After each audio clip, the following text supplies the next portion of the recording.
Yes friend.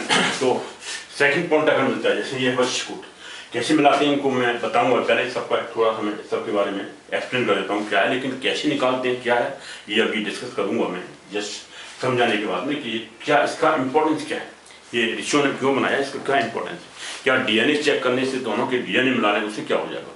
DNA मिलाने से सिर्फ ये एक जैसी वो आ जाएगी, यानी एक फैमिली के मेंबर्स हैं डीएनए सेम होगा, है ना। डीएनए और डीऑक्सीराइबो न्यूक्लिक एसिड डीएनए बोलते हैं।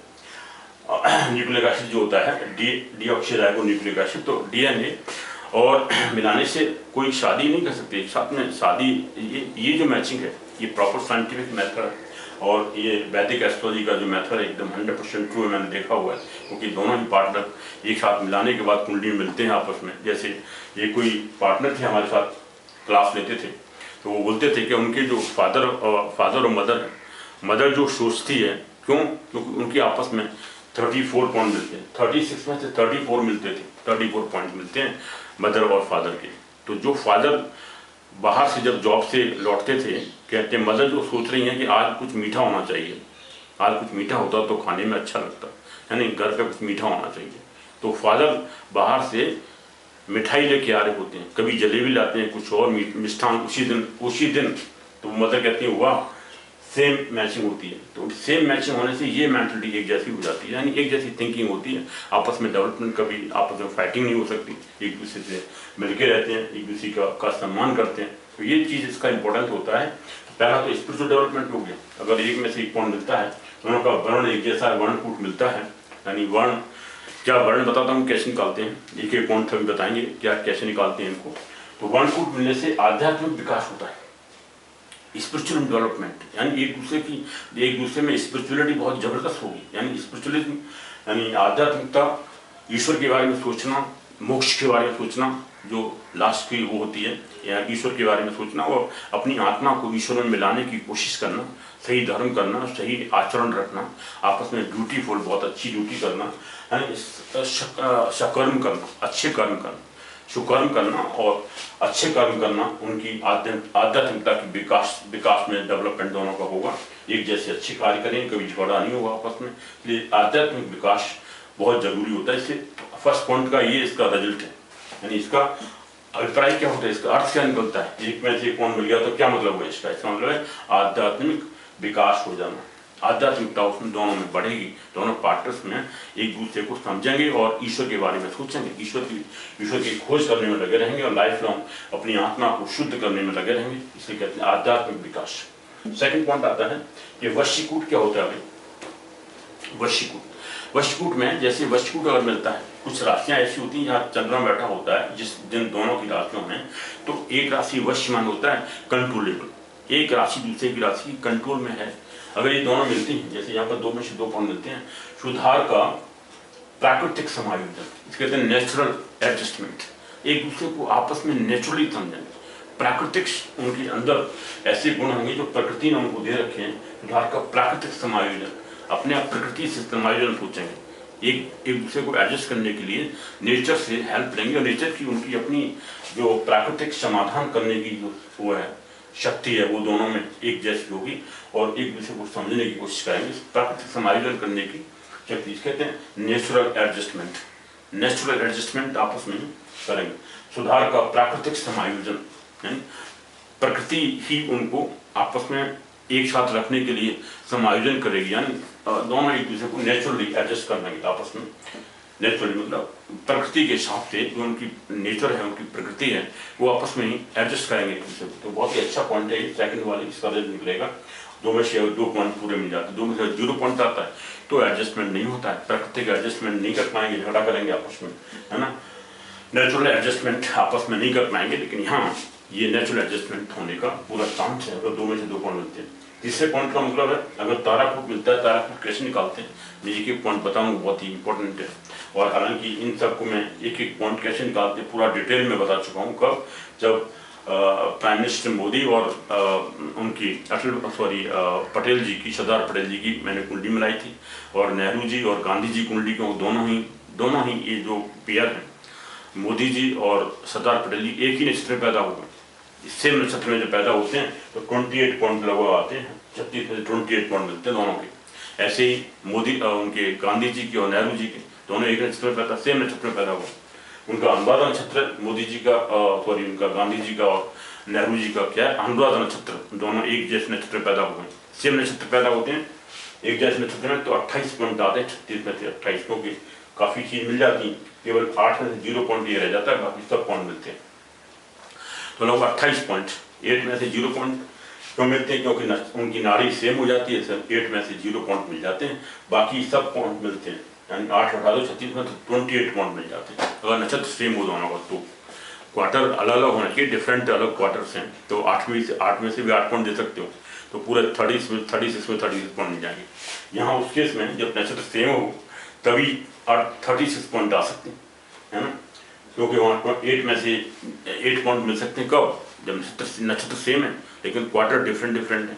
क्वार्टर मतलब किस पद में पैदा हुए, क्वार्टर में चार पार्ट होते हैं एक नक्षत्र के, तो किस क्वार्टर में किस पार्ट में पैदा हुए, किस पद में, जैसे पाद बोलते हैं गाँव में और पद भी बोलते हैं, पद में ना क्वार्टर, किस चरण में, चरण भी बोलते हैं, किस चरण में, प्रथम चरण, द्वितीय चरण, तृतीय चरण, चतुर्थ चरण, 4 चरण होते हैं। तो एक जैसे चरण में अगर पैदा नहीं हुए हैं, नक्षत्र भले ही सेम है, तो 8 में से 8 पॉइंट दे सकते हैं, तो पूरे 36 पॉइंट हो जाएंगे।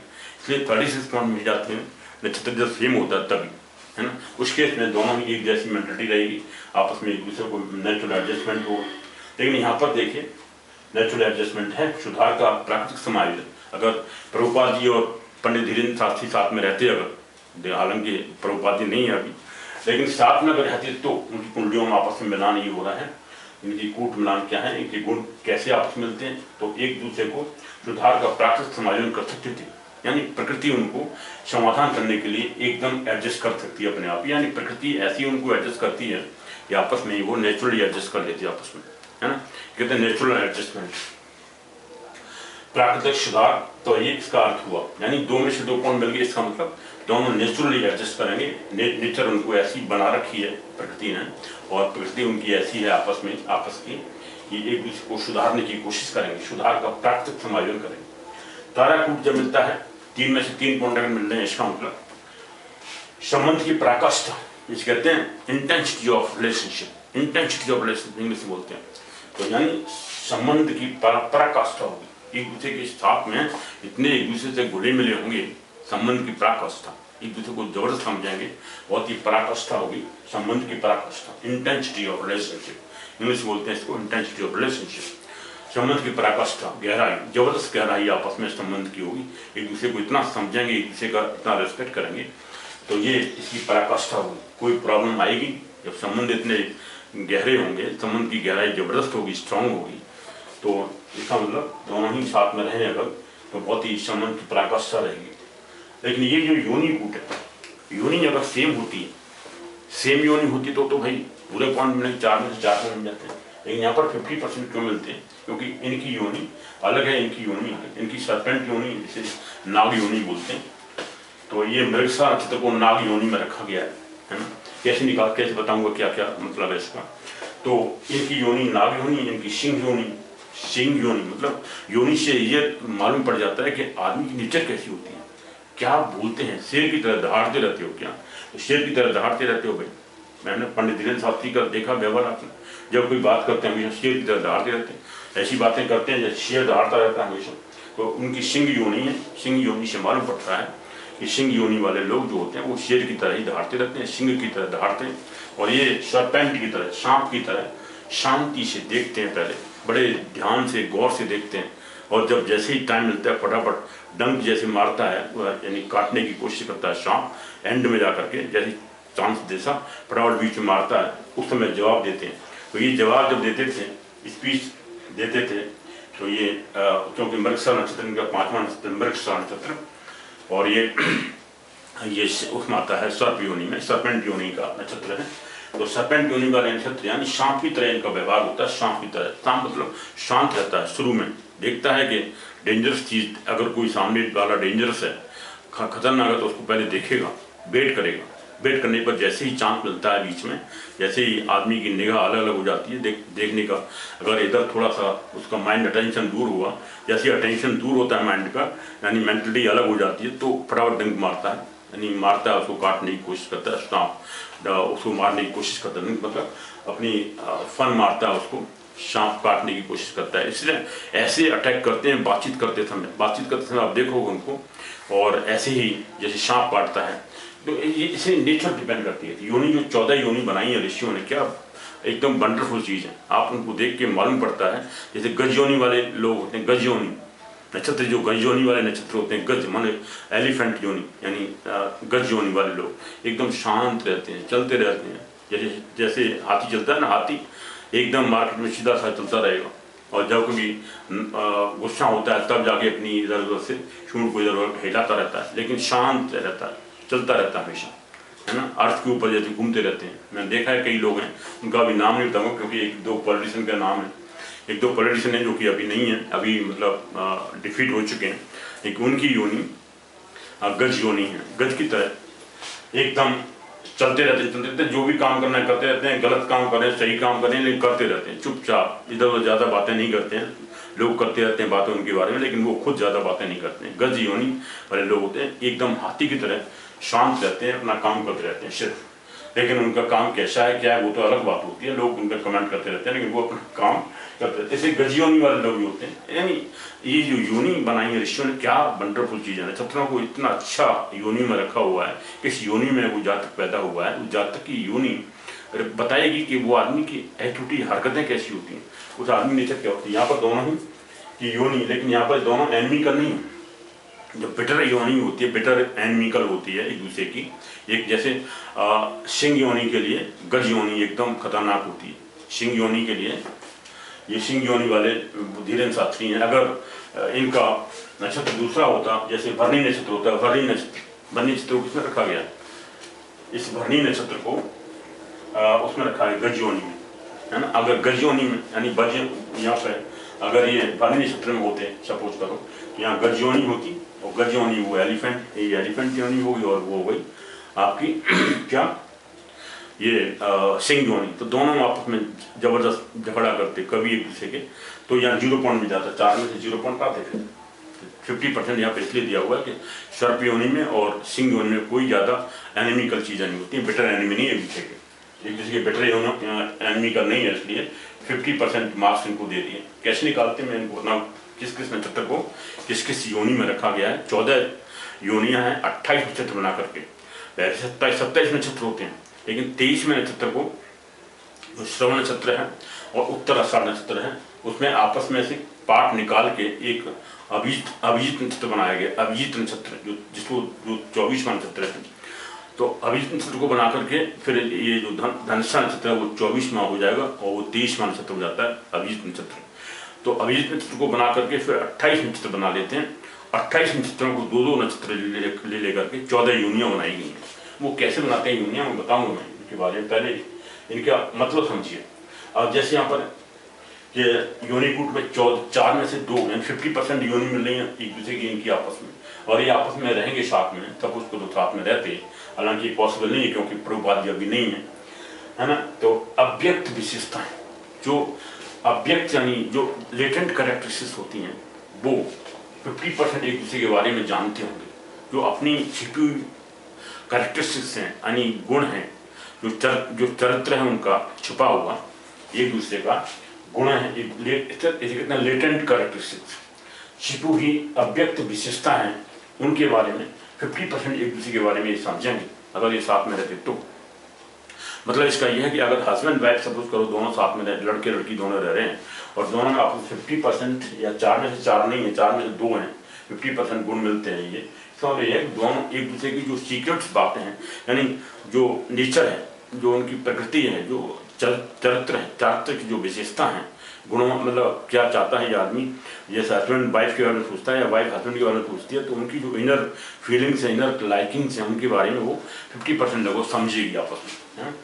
यहाँ पर भी अव्यक्त विशेषताएं जो लेटेंट कैरेक्टरिस्टिक्स हैं, छिपी जो अव्यक्त, इनको हम व्यक्त नहीं कर सकते, जो हिडन कैरेक्टरिस्टिक्स होती हैं, उनके बारे में 50% लगभग नॉलेज एक दूसरे को होती है, आपस में ही समझेंगे, एडजस्ट करेंगे, साथ में जाएंगे, तो है ना। इसका मतलब ये होता है। दूसरा होता है ग्रह मैत्री कूट।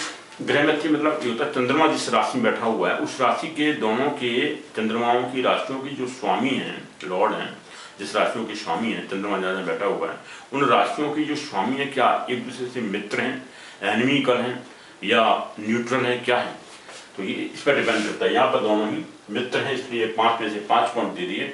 इसका मतलब क्या होगा कि दोनों की मानसिक स्थिति यानी साइकोलॉजिकल जो डिस्पोजिशन है, जिसे कहते हैं साइकोलॉजिकल डिस्पोजिशन, और मानसिक स्थिति बहुत ही अच्छी होगी। मेंटलिटी, दोनों की मेंटलिटी बहुत ही अच्छी स्ट्रांग रहेगी, एक दूसरे को समझेंगे, एक दूसरे को देख करके चिढ़ेंगे नहीं, एक दूसरे को देख करके नाराज नहीं होंगे, एक दूसरे को देख करके परेशान नहीं होंगे, एक दूसरे को जैसे सम्मान करेंगे। मानसिक स्थिति कहते हैं मानसिक स्थिति, हालांकि मानसिक मैंने लिखा हुआ है, मानसिक स्थिति मेंटल कहते हैं मेंटल डिस्पोजिशन, ठीक है। और साइकोलॉजिकल डिस्पोजिशन कह सकते हैं।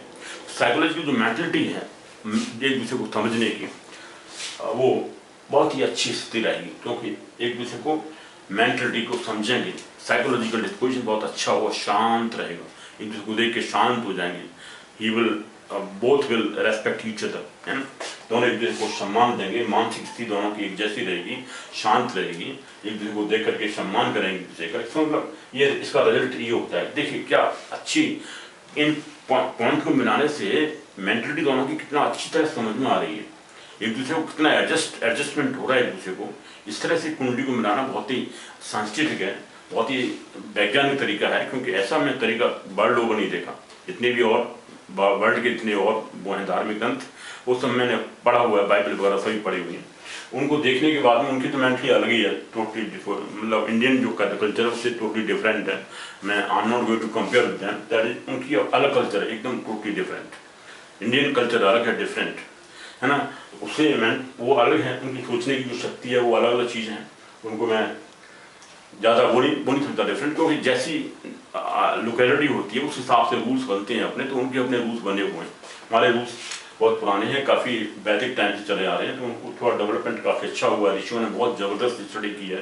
मैं देखता हूँ आश्रम में बैठ करके, एकांत में बैठ करके, योग वगैरह ध्यान लगा करके उन्होंने कितना वर्ल्ड को समझा है। इतने प्लैनेट्स के बारे में, ग्रहों के बारे में इतनी अच्छी study, nobody can do this, है ना, बहुत ही रेयर केस है। चलिए, तो मानसिक स्थिति यानी एक दूसरे की जो मानसिक स्थिति है, साइकोलॉजिकल डिस्पोजिशन है, साइकोलॉजिकल स्थिति बहुत अच्छी रहेगी। एक दूसरे को समझेंगे, मेंटली एक दूसरे को समझने की कोशिश करेंगे, बहुत ही आपस में कोई झगड़ा नहीं करेंगे, है ना। तो दोनों ही एक दूसरे को साइकोलॉजिकल समझने की कोशिश करेंगे। इसका मतलब ये होता है 5 में से 5 पॉइंट यहाँ पर, जैसे तो दोनों एक दूसरे को साथ में अगर रहते हैं, प्रभुपाद जी और ये कैसे निकालते हैं, क्या है, उनको मैं अभी एक एक चीज़ को लेकर के डिटेल में बताएंगे, ये कैसे निकालेंगे पॉइंट, कैसे पॉइंट आ गया।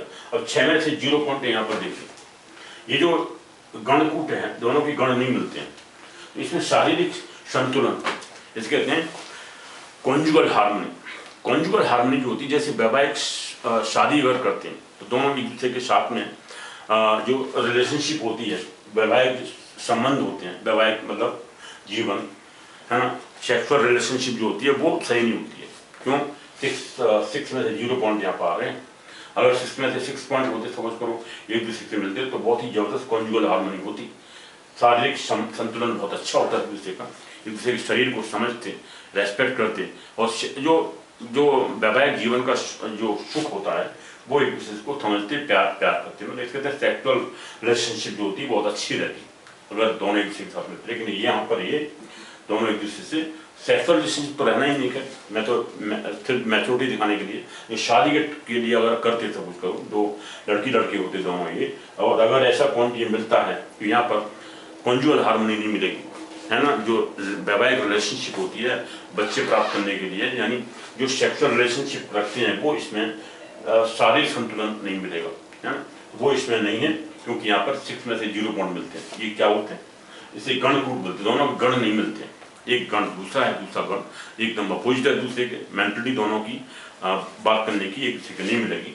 इसलिए यहाँ पर इस केस में 6 में से 0 पॉइंट है। इसका मतलब यह है कॉन्जुगल हार्मनी 0, नर, लेकिन कॉन्जुगल हार्मनी और वैवाहिक रिलेशनशिप, वैवाहिक और मैं लिख दिया शारीरिक संतुलन, वैवाहिक रिलेशनशिप जो होती है, इसे सेक्सुअल रिलेशनशिप कह सकते हैं, वो इनमें नहीं होगी। तो ये यहाँ पर तो खैर अलग बात है, क्योंकि दोनों ही मेल्स हैं, कोई वो शादी करने हम नहीं जा रहे, लेकिन हम कंपेयरिंग करने के लिए ये किया जाता है कि ऋषियों ने किस तरह से शादी के लिए कितना बढ़िया डेवलपमेंट किया है। ये जो पॉइंट है 6 पॉइंट होने चाहिए थे, और शादी अगर करनी है तो प्रॉपर शादी के लिए 6 में से 6 पॉइंट यहाँ आने चाहिए, तो बहुत अच्छा रिलेशनशिप रहेगी, यानी वैवाहिक जीवन आगे बढ़ेगा, बच्चे पैदा होंगे, आगे लाइफ चलेगी। तो उसके लिए यहाँ पे 6 में 6 पॉइंट होने चाहिए। लेकिन यहाँ तो अलग हम तो मैच्योरिटी यहाँ पे मैचिंग करने का मतलब ये है कि आपस में जो डिफरेंसेज हैं, what are the basic differences, what are the similarity, basic similarities क्या हैं आपस में, दोनों में समानता है, जो आधारभूत समानता है वो क्या है, और आधारभूत जो विभिन्नता है और भिन्नता है वो क्या है, विविधता है वो क्या है। तो जो विविध डिफरेंसेज हैं, डिफरेंट टाइप की जो वो हैं डिफरेंसेज वो क्या है, और जो समानता है दोनों में वो क्या है, वो हम इसलिए डिस्कस करते हैं। अब 7 पॉइंट है, राशिकूट क्या मिलता है। राशिकूट क्या होता है कि भाई एक दूसरे की जो राशि है, चंद्रमा जहाँ बैठा हुआ है, वो राशि एक दूसरे से किस पोजीशन में, क्या 212 की पोजीशन में, 212 की जो पोजीशन होती है वो क्या होती है, क्यों ये कभी कभी 212 की पोजीशन होते हुए भी चंद्रमा जैसे कन्या राशि है ना, कन्या राशि और तुला राशि दोनों एक दूसरे के मित्र होती हैं, और कन्या राशि क्योंकि कन्या राशि का स्वामी बुध होता है और तुला राशि का स्वामी शुक्र होता है, दोनों मित्र होते हैं, इसलिए कभी कभी 212 की पोजीशन अच्छी मानी जाती है। वो क्या होती है, कैसे निकालते हैं, ये सब यहाँ पर 212 पोजीशन नहीं है यहाँ पर, तो क्योंकि 212, 5, 9 और 6, 8 ये तीनों जो पोजीशन होती हैं, अगर दोनों की चंद्रमा एक दूसरे से 6, 8 की पोजीशन में, एक दूसरे 6 और 8 के घरों में बैठे हुए हैं, 6th और 8th हाउस में बैठे हुए हैं, एक अगर 6th में दूसरे का 8th में पड़ रहा है, एक दूसरे से 6, 8 की पोजीशन में गलत तो 0 पॉइंट मिलेगा, और 2, 12 की कंडीशन में तो 0 पॉइंट मिलता है, लेकिन कभी भी 0 पॉइंट नहीं मिलता है, वहाँ पर भी वो उसके लिए भी वो है ऑप्शंस हैं कि अगर जैसे कौन सी राशि में बैठे हुए हैं, जैसे कन्या राशि और तुला राशि में बैठे हुए हैं तो 212 की पोजीशन में दोनों रॉन्ग नहीं होगा। अगर मकर राशि और वो है कुंभ राशि, मकर 11वीं और 10वीं राशि, 10वीं और 11वीं राशि एक दूसरे से 212 की पोजीशन में, अगर 11 को लेंगे, 11 से 10वीं राशि कौन थी, सेकंड हाउस, तो और 10वीं से 11वीं राशि कौन थी, पीछे की राशि है ना, 10वीं से 11वीं राशि कौन सी, सेकंड हाउस, 10वीं से 11वीं काउंट करोगे 10, 11 एंड दूसरा घर हो गया, और 11वीं से 10वीं काउंट करोगे तो 12वां घर हो गया, 11वीं से पीछे आओगे तो 12वां घर हो गया, तो 212 की पोजीशन में। लेकिन दोनों क्या है, एक ही राशि है भाई, दोनों का स्वामी शनि है, इसलिए दोनों एक जैसा स्वामी हुआ, चंद्रमा का स्वामी, चंद्रमा दोनों की राशि दो नेटिव की राशियाँ, तो जातकों की राशियाँ, एक की कन्या का कर्क राशि, इसमें मकर राशि में, दूसरे की कुंभ राशि में चंद्रमा बैठा हुआ है, तो कुंभ राशि और मकर राशि दोनों के केस में भी 212 की पोजीशन गलत नहीं होती है, क्योंकि वहाँ पर भी शनि एक दूसरे का स्वामी है, मतलब एक ही स्वामी है, शनि है दोनों राशियों का स्वामी, इसलिए दोनों राशियों में बैठने से 212 की पोजीशन तो है, लेकिन खराब नहीं है। लेकिन 212 यहाँ पर 212 की पोजीशन नहीं है, यहाँ पर 4, 10 की पोजीशन बताऊंगा कैसे, 4 और 10 यानी चौथा घर और 10वां घर पड़ रहा है, कैसे, चंद्रमा देखिए यहाँ पर चंद्रमा कहाँ बैठा हुआ है, दूसरी राशि में चंद्रमा बैठा हुआ है, दूसरी राशि में है ना, कौन सी है, वृष राशि में, मेष वृष राशि है, मेष राशि कहते हैं पहली राशि को, यह वृष राशि, चंद्रमा यहाँ बैठा हुआ वृष राशि में, और यहाँ चंद्रमा कहाँ बैठा हुआ 11वीं राशि में, कुंभ राशि में, तो 11वीं राशि और ये मेष राशि दोनों में क्या हुआ है, पोजिशन का डिफरेंस कौन से घर में पढ़ते हैं, देखिए यहाँ से ये 11वीं राशि है और ये दूसरी राशि है, यानी ये मेष राशि है, ये वृष राशि है और ये कुंभ राशि है, दोनों की पोजीशन क्या है, 4 और 10 की पोजीशन, कैसे, यहाँ से काउंट करोगे 11वीं राशि से तो ये चौथा घर पड़ेगा, 1, 2, 3, 4 चौथा घर हो गया, और इससे काउंट करोगे दूसरे नंबर से तो ये 10वां पड़ेगा, कैसे, 7, 8, 9, 10, 4, 10 की पोजीशन में, इसलिए 7 में से 7 पॉइंट मिले, 7 में 7 पॉइंट मिले। तो अगर दूसरी पोजीशन बताऊंगा कैसे कैसे ये निकालते हैं, इसका क्या आंसर, तो इसका मतलब ये हुआ 7 में 7 पॉइंट्स मिल रहे हैं यहाँ पर, तो क्या है, आपसी अनुकूलता जबरदस्त रहेगी, म्यूचुअल कहते हैं, इसके कहते हैं म्यूचुअल एडजस्टमेंट और म्यूचुअल कॉम्पेटिबिलिटी कह सकते हैं, म्यूचुअल कॉम्पेटिबिलिटी, एक दूसरे को एडजस्ट करने की जबरदस्त शक्ति होगी आपस में, है ना, एक दूसरे के भले डिफरेंसेज हों तो भी एक दूसरे को एडजस्ट कर लेंगे, ये म्यूचुअल कॉम्पेटिबिलिटी है, ये कहते हैं म्यूचुअल कॉम्पेटिबिलिटी, आपसी अनुकूलता, एक दूसरे को अनुकूल कर लेंगे, एक दूसरे को एडजस्ट कर लेंगे, एक दूसरे भले ही कुछ बातें डिफरेंस वाली आ रही हैं तो भी उसको एडजस्ट कर लेंगे। तो अगर ये दोनों नेटिव साथ में रहते हैं तो दोनों की कुंडलियों में ये बहुत अच्छा मैचिंग पॉइंट है कि आपसी अनुकूलता जबरदस्त है। इसके कहते हैं म्यूचुअल कॉम्पेटिटिव बोलते हैं, म्यूचुअल कॉम्पेटिबिलिटी जबरदस्त होगी।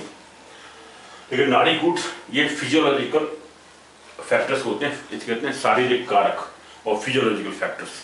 ये दोनों में मैच नहीं करनी, क्योंकि नाड़ी दोनों की सेम मिल रही है, मध्य नाड़ी दोनों के नक्षत्र पड़ रहे हैं, मध्य सेम नाड़ी हो तो 0 पॉइंट मिलता है।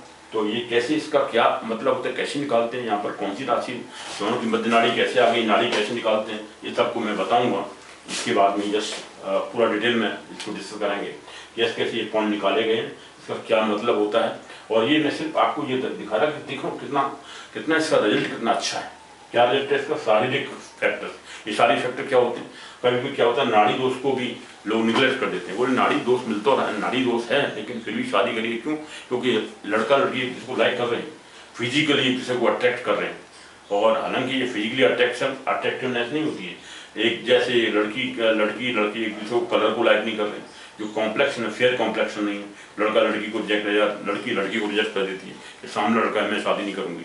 कॉम्प्लेक्सिटी, जो कॉम्प्लेक्शन होता है शारीरिक कारक, ये वो होता है फैक्टर। यानी ये जो 8वां पॉइंट है नाड़ी दोष, वो फिजियोलॉजिकल फैक्टर्स होते हैं। फिजियोलॉजिकल फैक्टर मतलब कलर, कॉम्प्लेक्शन, बॉडी छोटी है, हाइट कम है, ये इसे फिजियोलॉजिकल फैक्टर्स होते हैं। उसको एक दूसरे को लाइक नहीं करेंगे कि भाई इनका फिजिक अलग है, फिजिक इसकी बॉडी जो है एकदम छोटी है, मैं बड़ा हूँ हाइट में, ये बड़ा है वो छोटी है, लड़की बड़ी है हाइट में, लड़का छोटा सा है, तो लड़की शादी नहीं करेंगे, क्योंकि फिजिकली फिजियोलॉजिकल फैक्टर एकदम डिफरेंट होंगे। ये जो शारीरिक कारक हैं, ये देखो मैचिंग क्या बढ़िया अच्छी की है। 8वें नाड़ी पॉइंट अगर मिल रहा हो जरूर, एक दूसरे की नाड़ी 8 में से 8 पॉइंट है, इसका मतलब फिजिकली दोनों एक दूसरे को बहुत जल्द अट्रैक्ट करेंगे। और अगर 0 पॉइंट होगा तो अगर दूसरों को जबरदस्ती तो शादी कर लेते हैं लोग, बस कह लेते करो भाई कोई बात नहीं है ना। वैसे जैसे एक जेंटलमैन तब कहता भाई लड़की की शादी करनी जरूरी है, लड़का अच्छा मिल गया है, लड़की अच्छी मिल गई है, वगैरह वगैरह करते हैं, तो भाई शादी करवा दिए, मैचिंग कर दीजिए, कैसे, है ना। ऐसे भी लोग काफी होते हैं। तो वो लेकिन शारीरिक जो फैक्टर होते हैं ये इसके कहते हैं साइकोलॉजिकल फिजियोलॉजिकल फैक्टर्स। तो फिजियोलॉजिकल जो फैक्टर्स होते हैं शारीरिक, वो कॉम्प्लेक्शन हो सकता है, एक दूसरे की हाइट हो सकती है, उसको देख करके एक दूसरे को समझते नहीं है ना, एक दूसरे को रिजेक्ट कर देते हैं। अगर 0 पॉइंट होगा तो इसका मतलब ये होता है शारीरिक कारक यहाँ पर एक दूसरे को अट्रैक्ट नहीं करेंगे, दूसरे की फिजिक को लाइक नहीं करेंगे, एक दूसरे की, यानी दोनों में से कोई भी एक दूसरे को लाइक करता है, एक करता है एक नहीं करता है, मतलब ये है दोनों में से एक दूसरे की फिजिक यानी बॉडी को लाइक नहीं करेंगे, जैसे इसे कहते हैं फिजियोलॉजिकल फैक्टर्स। अब देखिए इनका कितना अंतर है, अगर ये सभी मिल जाते हैं, सब कुछ मैचिंग करती है जबरदस्त, सभी फैक्टर्स मिल गए ना लाइफ के, जो लाइफ में फैक्टर्स चाहिए, जो जिंदगी में रहने के लिए, साथ साथ रहने के जो फैक्टर्स होते हैं, शादी के लिए भी, या फिर जो पार्टनर साथ में रह रहे हैं, दो साथ में बिजनेस चला रहे हैं, क्या बिजनेस वाले साथी के लिए एक दूसरे की फिजिक को लाइक करना, कभी कोई दोनों की फिजिक हालांकि जरूरत नहीं होती है, बिजनेस करते समय आपकी फिजिक से मतलब क्या है, कुछ ऐसे फिजिकली एक जैसा बिजनेस कर रहे हैं, जैसे कोई मॉडलिंग वगैरह करनी, मॉडलिंग के टाइम पर अगर मैचिंग करोगे दोनों पार्टनर्स की, तो मॉडलिंग की